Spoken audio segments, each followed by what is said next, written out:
Thank you, thank you. You have honored me by your presence here this morning. I think this is, I made a number of appearances, but I think this is probably the largest single audience that I have had.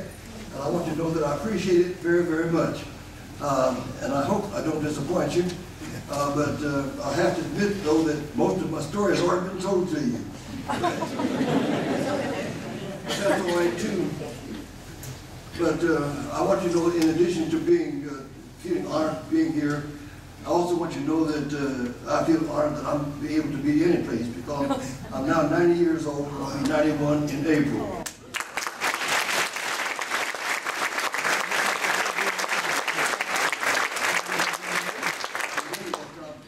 Almost all of my colleagues now are deceased and going on, and I'm one of the few that is still left.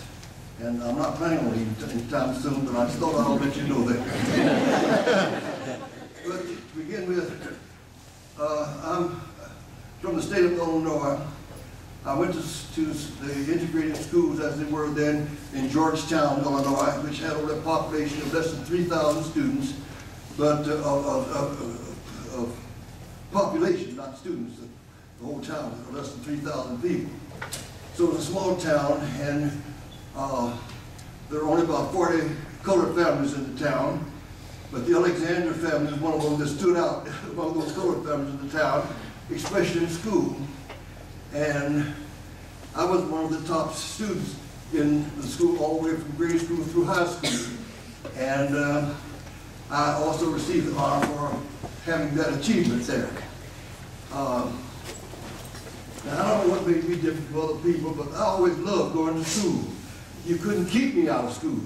And so many other students, you know, people didn't want to go to school for some reason, but I just loved it. And I mention that because even once I went to school, I was in the 5th grade at the time, and I was still barefooted. It was in November. Now in Illinois, it started snowing up there sometime late in October. And that year, it hadn't started until November. But my father had a large family. He was a coal miner, and got paid every 2 weeks. And starting in September, after they returned from layoff all summer long, he would start buying shoes for his family. Well, I had one sister older than me, and she got the first pair. So the next time, it was my turn because I was the second, but I deferred to my younger siblings. And so they got theirs, and it turned out this particular year, it was up in November, and I still didn't have any shoes. I was still going to school barefooted. And while I was in school, it started snowing. And there, sometimes we could take our lunch, other times we'd go home for it. I only lived about a quarter mile from the elementary school where I was going. And that particular day, I hadn't taken my lunch, so I walked home barefooted in the snow for my lunch. And I know my teachers thought I was going to stay home. But I went back to school in the snow because I didn't want to miss school. But, you know, I can say this to you now. Now, I know I look pitiful, walking in the snow, this little boy raggedy, barefooted in the snow. But I've been going snow since last May before, and my feet have become acclimated, and they were not cold. I did not suffer one bit. I just looked like I was suffering. But I just mentioned that the fact that I love going to school so much that you couldn't keep me out of school. And that helped me a whole lot because I never tried to avoid things or get sick to miss an exam. I wanted to get there to do it because I wanted to show how well I could do on it. And fortunately for me, I guess in that respect, I was a little bit different. And also, I can say I had a talent early on that I didn't realize that other students didn't have. I had the ability, when a teacher asked me a question, I could see it in my mind, a piece of paper with the answer on it. The answer would appear. And I could just read it right off the paper in front of me. Now, and I thought all other students had that same ability. I was not aware that I was the only one that could see the answer when the teacher asked the question.